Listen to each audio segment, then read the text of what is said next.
Welcome. Today, I'm going to show you how to customize that email integration from Salesforce.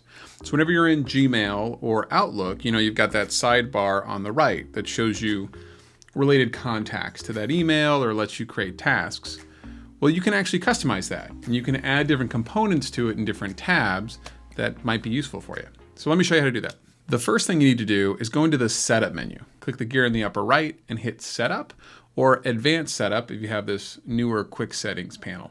Next thing to do is to come down here to Email under Administration, and if you're using Gmail, then go to Gmail Integration. If you're using Outlook, go to Outlook Integration, but it's essentially the same process. In my case, I'm going to click on Gmail Integration and Sync, and under this caret here, under Gmail Integration, we've got a couple different options. And the one that I want to focus on today is this Email Application Panes. So that sidebar in Gmail is basically a Lightning page or a Lightning app with components on it that we can change. In this interface, they call it an application pane, but it's essentially a Lightning page. And beneath that, you can set which pane is the default one for your org and create assignments as well if you want specific profiles to have a different pane. In most cases, just having one is the way to go. Keep things simple. But you can customize that default pane and make it a little more useful for users. To customize it, click the down arrow here on the right-hand side and click Edit. Here's our Lightning App Builder interface, which should look pretty familiar.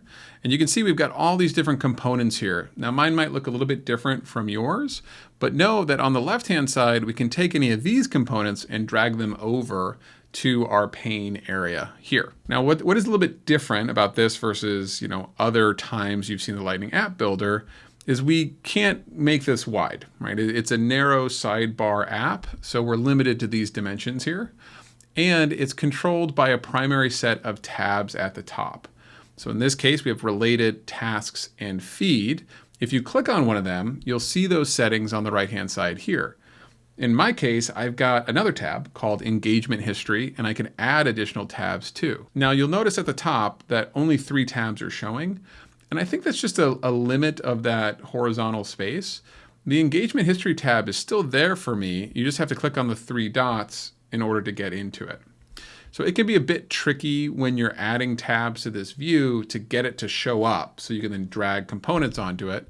What I found is helpful is you can drag this tab order on the right-hand side, and I'll put engagement history first, and then it's visible for me. I can click into it, I can add components and change things, and then whenever I'm done with it, if I don't want engagement history to be the first one, I'll just drag it back down to the last in the order. Another thing to note is that some of these components on the left might have licenses attached to them, so they might not all work for all of your users. It's something to play around with and try out. If you don't have that inbox license from Salesforce, some of this functionality is not going to work. Similarly, if they don't have surveys permissions, that surveys component isn't going to work, right? Same thing with Visualforce or Flow. Here's a couple ideas that could be interesting.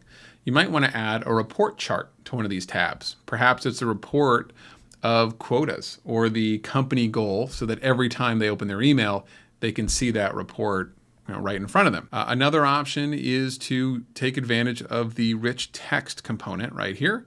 This will allow you to write anything you'd like in here and to link it as well. So if you have priorities and you want your whole team to focus on those and keep those top of mind, you can add this rich text component right here. Again, it's going to be the first thing that they see. This app is aware of whether or not you're writing an email or just reading an email in Outlook or Gmail. And you can see that on the right-hand side here. You can set that default tab for reading emails versus a default tab for writing or composing emails. I want that related tab to be the default in either case. Let's add a new tab here and add a flow. Flows give you a lot of power and functionality, far beyond what we're getting here on the left-hand side. So you might want to add a flow to make some process a lot easier for your users. I just clicked Add Tab on the right-hand side. I'm going to give this a custom label. Let's call this Time Tracker. Visible, this is that compose mode or read mode. So I want this to be visible in both, whether they're writing or just reading an email. And now to modify this time tracker, you can see I can't get into the tab at the top. So I am going to drag it on the right-hand side so that I can just see it. And now I can add components here. On the left-hand side, I'm going to grab Flow and bring that over. And then I can choose which flow I'd like. So I have one called Time Tracker. It's a screen flow. I don't have a project ID to pass into it, but that's fine. We don't get a preview of the flow, unfortunately, here, but it will show up once we actually load this sidebar. I'm going to put the Time Tracker back to the bottom of my tabs so that related still shows up first, and then hit save. Just like a Lightning record page, you can activate this. You can assign it to different profiles. But again, my recommendation is just have one if you can get away with it to keep things simple. Here we are in Gmail reading an email from an address that I don't have in Salesforce, so no related records are showing up for me. But I do see my new note, motivational note there to work faster.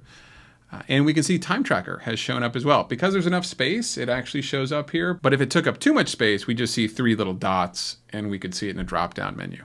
If I click on Time Tracker, I then get my screen flow. I can add in all my details here, click Save, or click Next for the next screen. I hope this video inspires you to customize this email integration a little bit and make it more useful for your team. Let me know if you've got other ideas of how you might get value out of this and how you might tweak it. Love to know what they are. I'll see you in the next video.